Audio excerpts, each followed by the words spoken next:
नमस्कार दोस्तों। क्या देश के ऑटो कंपनियों से E20 पेट्रोल पर झूठ बुलवाया जा रहा है? क्या पुरानी गाड़ियों में E20 पेट्रोल के इस्तेमाल से होने वाले नुकसान पर ऑटो कंपनियां पर्दा डाल रही हैं? क्या मोदी सरकार के दबाव में ऑटो कंपनियों को आगे आकर कहना पड़ा कि 2023 से पहले बनी गाड़ियों के लिए भी E20 मुफीद है? क्या ऑटो कंपनियां अपने ही मैनुअल को झुठलाकर E20 पेट्रोल पर गलत बयानी कर रही हैं? दिल्ली के पूर्व मुख्यमंत्री अरविंद केजरीवाल ने देश की 29 ऑटो कंपनियों को चिट्ठी लिखकर ऐसे ही सवाल पूछे हैं, जिसका जवाब देना तमाम ऑटो कंपनियों के लिए मुश्किल होगा। ऑटो कंपनियों को लिखी इस चिट्ठी मेरे पास है। इस चिट्ठी में अरविंद केजरीवाल ने उनसे E20 के इस्तेमाल से जुड़े कई सवालों के लिखित जवाब मांगे हैं। इनमें Toyota, Maruti Suzuki, hero Motors जैसी वो 3 कंपनियां भी हैं जिन्होंने 4 दिन पहले सरकार के फैसले के पक्ष में प्रेस कॉन्फ्रेंस की थी और देश को बताया था कि E20 पेट्रोल के इस्तेमाल से 2023 के पहले की बनी पुरानी गाड़ी में भी कोई नुकसान नहीं होगा, भले माइलेज कुछ कम हो जाए 4-5-6%। 2 दिन से केजरीवाल के तेवर को देखकर ऐसा लग रहा है जैसे उन्होंने ऑटो कंपनियों की नब्ज पकड़ ली। इथेनॉल ब्लेंडिंग वाले पेट्रोल के इस्तेमाल को लेकर अपने मैनुअल में लिखी गई बातों को झुठलाकर सरकार के दावे के साथ खड़ी हुई कई कंपनियों को अब जवाब देना है। 3 प्रमुख कंपनियां जिनका जिक्र किया, इसके अलावा 26 और कंपनियां जिसको केजरीवाल ने चिट्ठी लिखी। केजरीवाल ने देश की तमाम ऑटो कंपनियों को क्या लिखा, क्यों लिखा और कंपनियां केजरीवाल को जवाब देंगी क्या? पहले सुनिए केजरीवाल ने क्या लिखा, क्या कहा। आज मैं 29 ऑटो मैन्युफैक्चरर्स को चिट्ठी लिख रहा हूँ। चिट्ठियाँ बन गई हैं, बस जब ये पीसी चल रही है तो वो जा रही हैं सबको चिट्ठियाँ। 29 में से 3 लोगों को अलग चिट्ठी लिखी है और बाकी 26 को अलग लिखी है। 3 वो लोग हैं, मारुति, टोयोटा किर्लोस्कर और हीरो, जिन्होंने 4 जुलाई को सरकारी प्रेस कॉन्फ्रेंस में कहा था कि पुरानी गाड़ियों में अगर E20 इस्तेमाल किया जाए तो सेफ है। थोड़ी सी माइलेज गिरती है 3-4-5%, लेकिन कोई नुकसान नहीं होता गाड़ी को। तो इन लोगों को अलग से चिट्ठी लिखी है। ये वो चिट्ठी है जो इन 3 कंपनियों को लिखी है, टोयोटा किर्लोस्कर को, मारुति को और हीरो को। तो आपकी एक्चुअल पोजीशन क्या है, आप रिटर्न में पब्लिक करिए।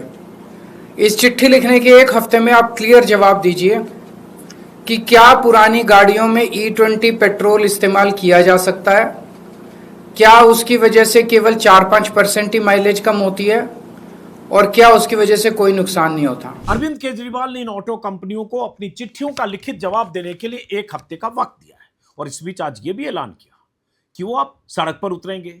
जो पुरानी कार के ओनर्स हैं, 2023 के पहले की गाड़ियां जिनके पास हैं और उनकी जो मुश्किलें परेशानियां हैं E20 के इस्तेमाल को लेकर, उसको समझने के लिए कार मैकेनिक, मोटर मैकेनिक या जनता के बीच जाएंगे। यानी केजरीवाल ने इस मुद्दे को उठाने के लिए कमर कस लिया है और अब ऑटो कंपनियों को जवाब देना है इन चिट्ठियों का। यानी गेंद अब ऑटो कंपनियों के पाले में है। अब देखना होगा कि ऑटो कंपनियां सरकारी प्रेस कॉन्फ्रेंस में दिए गए अपने बयान पर कायम रहती, हालांकि 3 ऑटो कंपनी थी उसमें, या ऐसी कोई बात लिखित देने से परहेज करती है। देश भर से जब ऐसी खबरें आ रही हैं कि 2023 से पहले बनी गाड़ियों में E20 की वजह से कई तरह की दिक्कतें आ रही है, या फिर पेट्रोल पंपों पर E20 के अलावा कम एथेनॉल ब्लेंडिंग वाले पेट्रोल का लोगों के पास विकल्प भी नहीं है, इसकी वजह से वाहन मालिकों में नाराजगी है कि भाई हमारी गाड़ी पुरानी है, इथेनॉल कंपेटेबिलिटी कहें ये 2023 के बाद की गाड़ियों में है, तो जिसकी गाड़ी 2020, 21, 22, 18, 19 की गाड़ी है उनके लिए भी आपने एक तरह से अनिवार्य कर दिया, क्योंकि कोई विकल्प नहीं है 1 अप्रैल के बाद से।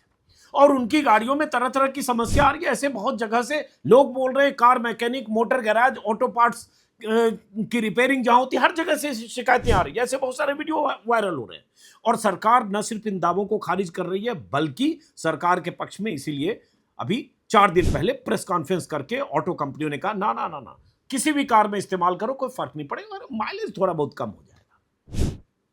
अब ऑटो कंपनियों की तरफ से लिखित गारंटी देना बहुत मुश्किल होगा। जो बात प्रेस कॉन्फ्रेंस में कह चुके कि पुरानी गाड़ियों में भी E20 के इस्तेमाल से कोई नुकसान नहीं होगा। केजरीवाल कल भी इस मुद्दे पर प्रेस कॉन्फ्रेंस करके सवाल उठा चुके हैं। 2023 से पहले बनी टोयोटा, मारुति सुजुकी और हीरो मोटर्स की गाड़ियों के मैनुअल के उस हिस्से को पढ़कर भी केजरीवाल सुना चुके हैं जिसमें साफ साफ लिखा है कि E10 से ज्यादा इस्तेमाल मत करें, मतलब ऐसे पेट्रोल का इस्तेमाल मत करें जिसमें E10 से ज्यादा इथेनॉल ब्लेंडिंग है, जो अब E20 है। अगर आप 10% से ज्यादा ब्लेंडिंग वाले पेट्रोल का इस्तेमाल करते हैं तो आपकी गाड़ी के पार्ट्स को नुकसान हो सकता है और इंजन के परफॉर्मेंस पर असर हो सकता है। यह मैनुअल में लिखा है, पुराने मैनुअल में 22, 21, 18, 19, 20 के जो गाड़ियां उसके मैनुअल में। अब आप केजरीवाल की राजनीति से सहमत हो या असहमत, लेकिन बात यहां तथ्यों की हो रही है, इसलिए उन्हें गौर से सुना जाना चाहिए। जरा सुनिए क्या कहा था केजरीवाल ने। अब टोयोटा का जो ओनर मैनुअल है वो क्या कहता है? टोयोटा का ओनर मैनुअल कहता है Toyota allows use of ethanol blended gasoline where ethanol content is up to 10%। मतलब वो कह रहा है कि 10% तक इथेनॉल होना चाहिए। और उसमें नीचे नोट में लिखा है if you are not satisfied with driveability और fuel economy of your vehicle when you use gasoline alcohol blend you should switch back to unleaded gasoline containing no alcohol। इसका मतलब यह हुआ कि 10% से ज्यादा इस्तेमाल नहीं करना, लेकिन 10% इस्तेमाल करने में भी अगर दिक्कत आए तो 10% भी नहीं करना। यह उनके ओनर मैनुअल में लिखा है और ये सरकारी पीसी में जाके, प्रेस कॉन्फ्रेंस में जाके कहते हैं E10 में E20 भी इस्तेमाल कर लो, कोई दिक्कत नहीं है। मारुति क्या कहती है? मारुति का मैनुअल कहता है blends of unleaded gasoline and ethanol also known as gasohol are commercially available in certain areas. Blends of this type may be used in your vehicle if there are no more than 10% ethanol. 10% से कम ethanol होना चाहिए। Note में लिखा है if you are not satisfied with driveability और fuel economy of your vehicle when you use alcohol blend you should switch back to unleaded petrol containing no alcohol. 10% से ज्यादा इस्तेमाल नहीं करना, लेकिन 10% से भी दिक्कत आए तो कोई अल्कोहल इस्तेमाल नहीं करना। ये मारुति वाले कह रहे हैं। मारुति का जितने मॉडल हैं, बलेनो, डिजायर, सब में ये लिखा हुआ है। और सरकारी प्रेस कॉन्फ्रेंस में जाके ये कंपनियां कहती हैं कि E20 इस्तेमाल कर लो, E10 में कोई दिक्कत नहीं होगी। इन कंपनियों ने झूठ बोला। इन तीनों कंपनियों ने, मारुति सुजुकी, टोयोटा किर्लोस्कर और हीरो मोटरकॉर्प। केजरीवाल ने 7 जुलाई की अपनी प्रेस कॉन्फ्रेंस में कुछ गाड़ियों के मैनुअल का जिक्र किया था जिसमें E20 पेट्रोल के इस्तेमाल से होने वाले नुकसान की बात की गई थी। एक्स पर यानी ट्विटर पर एक्टिव कई यूजर्स भी 2023 से पहले बनी गाड़ियों के मैनुअल शेयर कर रहे हैं। जैसे ये रॉयल एनफील्ड का मैनुअल है बाइक का, बहुत लोग युवा, जेनजी ये सब इस्तेमाल करते हैं। इसके टेक्निकल स्पेसिफिकेशन में एथेनॉल कंटेंट वाले कॉलम में साफ साफ लिखा है कि E10 और लेस, यानी ये गाड़ियां E20 के इस्तेमाल के लिए नहीं है। या तो E10 पेट्रोल भराएं या उससे कम ब्लेंडिंग वाले E5 भराएं जो पहले मिलता था पेट्रोल।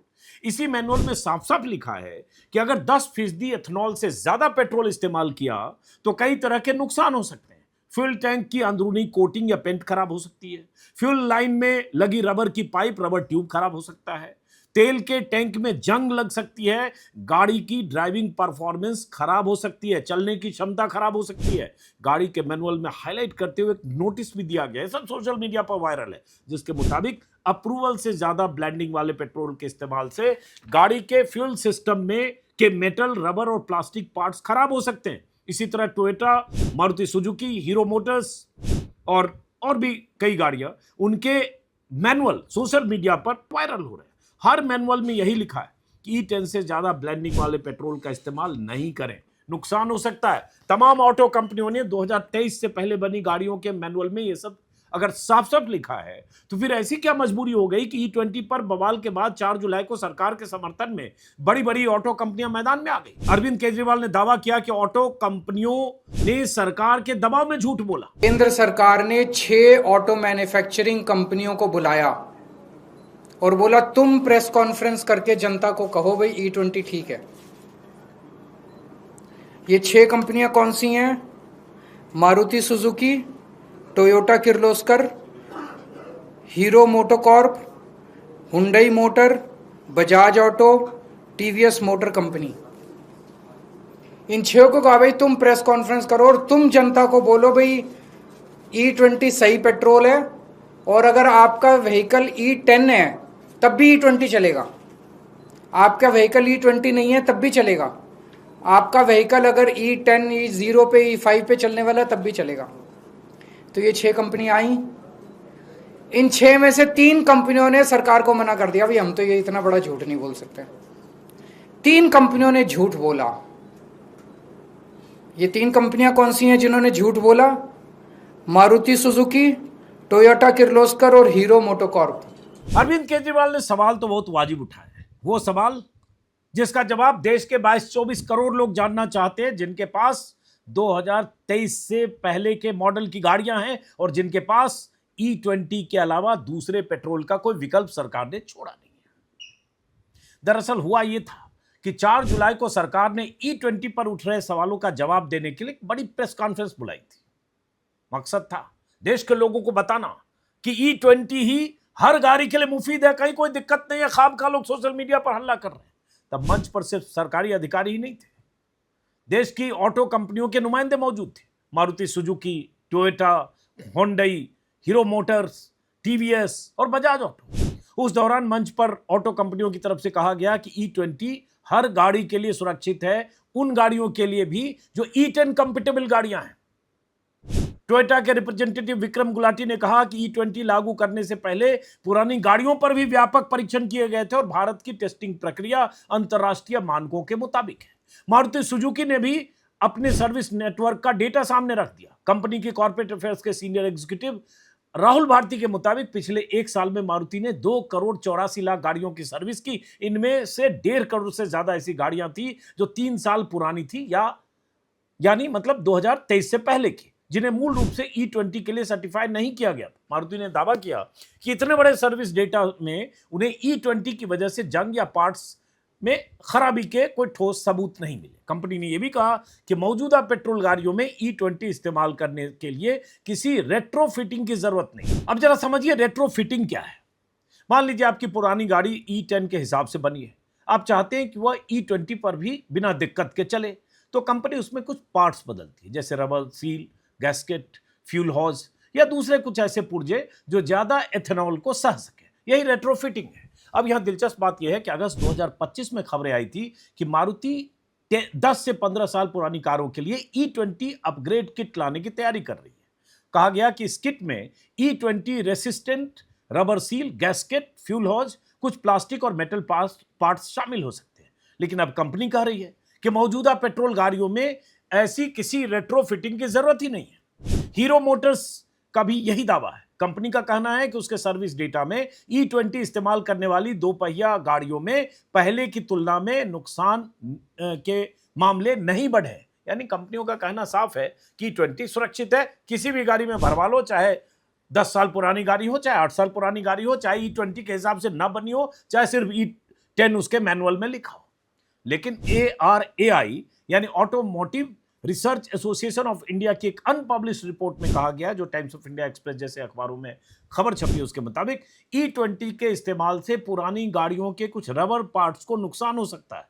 गाड़ियों के छोटे पार्ट्स जिन पर पूरी फ्यूल लाइन टिकी होती है, उसके खराब होने की संभावना है। दावा है कि लंबे इस्तेमाल के बाद ये पार्ट्स जल्दी घिस सकते हैं और इन्हें समय से पहले बदलने की जरूरत पड़ सकती है। तो एक तरफ ऐसी खबरें आ रही है, दूसरी तरफ कहा जा रहा है कि मोदी सरकार ने पब्लिक पर E20 थोपने के बाद अब 22% से लेकर 30% एथेनॉल ब्लेंडिंग वाले पेट्रोल के लिए टैक्स का रास्ता सरकार ने साफ कर दिया है। E22, E25, E27, E30 जो भी इसके मानक तैयार हो चुके हैं और सरकार ने ARAI यानी automotive research association of India को E25 के टेस्टिंग की जिम्मेदारी दे दी। मतलब जल्दी ही E25 या E30 एथेनॉल वाला पेट्रोल भी मार्केट में आ सकता है।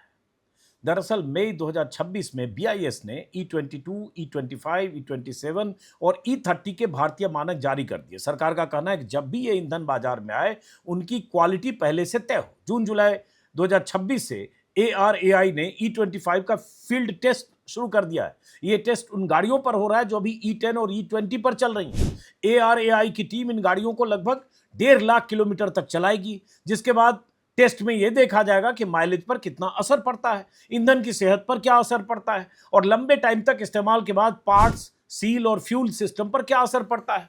ARAI की रिपोर्ट 2027 के अंत तक आने की उम्मीद है, जो खबरों में मैंने देखा है, जो अलग अलग अखबारों में छपी है। इसके बाद यह रिपोर्ट ICAT यानी international centre for automotive technology के पास रिव्यू के लिए भेजी जाएगी। ICAT की समीक्षा के बाद आखिरी फैसला पेट्रोलियम एवं प्राकृतिक गैस मंत्रालय करेगा। फिलहाल ये साफ नहीं है कि किस तारीख से पंपों पर इसकी बिक्री अनिवार्य होगी, लेकिन माना जा रहा है कि 2027 तक मोदी सरकार E20 से ज्यादा ब्लेंडिंग वाले पेट्रोल लॉन्च कर सकती है। हालांकि इसे लॉन्च करने को लेकर अभी कोई फैसला नहीं हुआ है, ऐसे भी बयान सरकार की तरफ से आए हैं। लेकिन सवाल यह है कि अगर फैसला नहीं हुआ तो तैयारी किस बात की हो रही है? पहले E20, फिर E25, फिर E30, आखिर सरकार चाहती क्या है?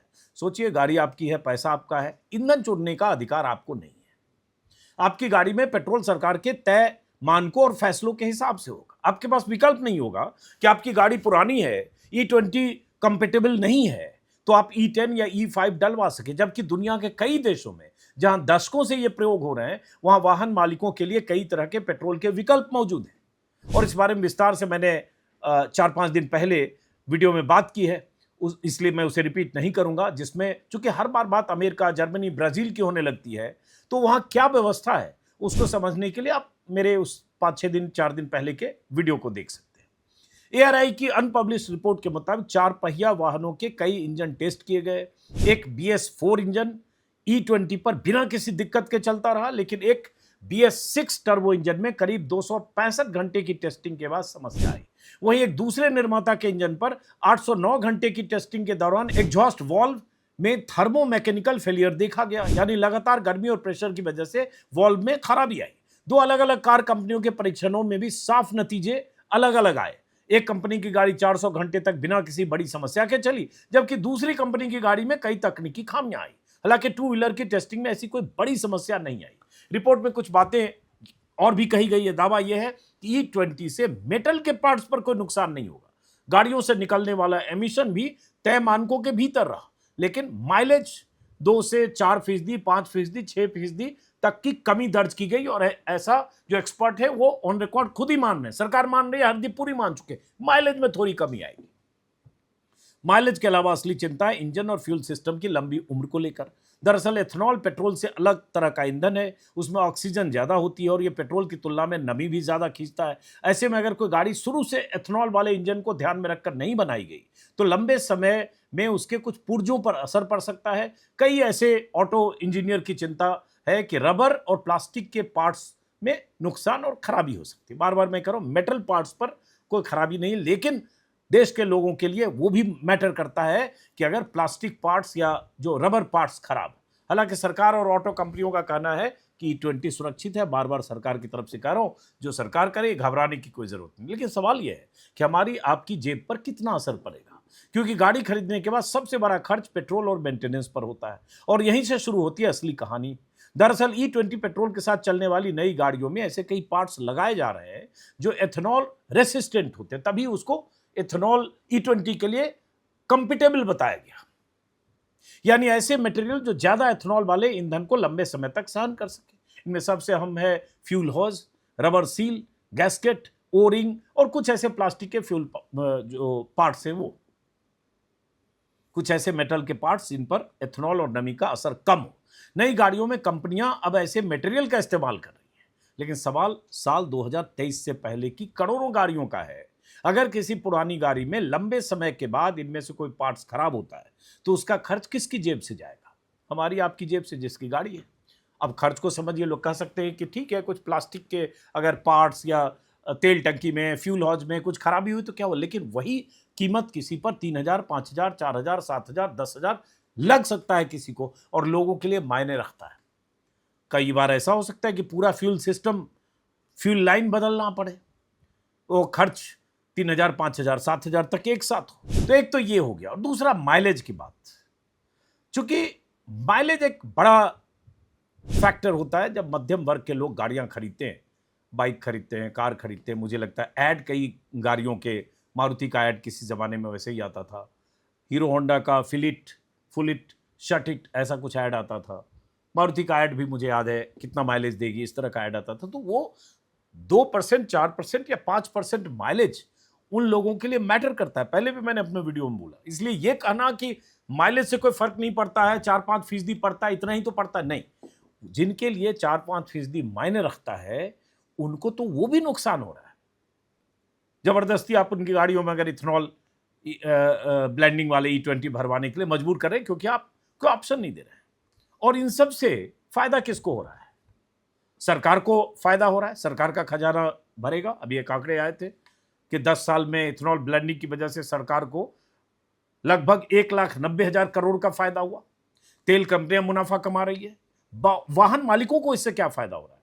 उन्हें इस फायदे में हिस्सेदार बनाया गया क्या? उनकी गाड़ी खराब होगी, एवरेज कम होगा। आज एक रिपोर्ट में छपा है कि तेल कंपनियां, फायदे की बात कर रहा हूं, तेल कंपनियां 11 रुपए प्रति लीटर कमा रही है। आम लोगों को कोई राहत नहीं, यही सरकार की फितरत। तो सरकार ने अपने कमाने का इंतजाम कर लिया इथेनॉल ब्लेंडिंग के जरिए। आम लोगों का क्या? ईरान वार के समय आपको याद होगा कि उस समय हरदीप पुरी जो पेट्रोलियम मंत्री वकालत करने लगे थे कि तेल कंपनियों को कितना नुकसान हो रहा है, हर रोज 1,000 करोड़ का नुकसान हो रहा है।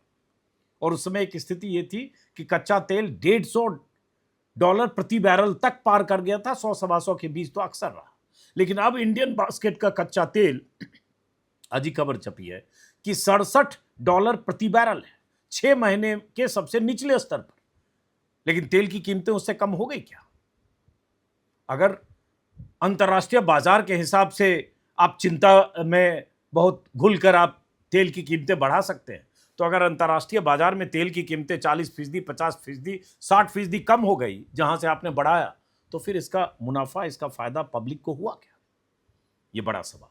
तो चलिए फिलहाल हम इंतजार करते हैं कि तेल कंपनियों का क्या रुख होता है और केजरीवाल की इन चिट्ठियों का जवाब तेल कंपनियां किस रूप से देती हैं कि अगर किसी की गाड़ी खराब होती है, तेल कंपनियां नहीं, ऑटो कंपनियां, अगर गाड़ियां खराब होती है E10 वाली गाड़ियों में E20 डालने से, तो उसकी जिम्मेदारी कौन लेगा?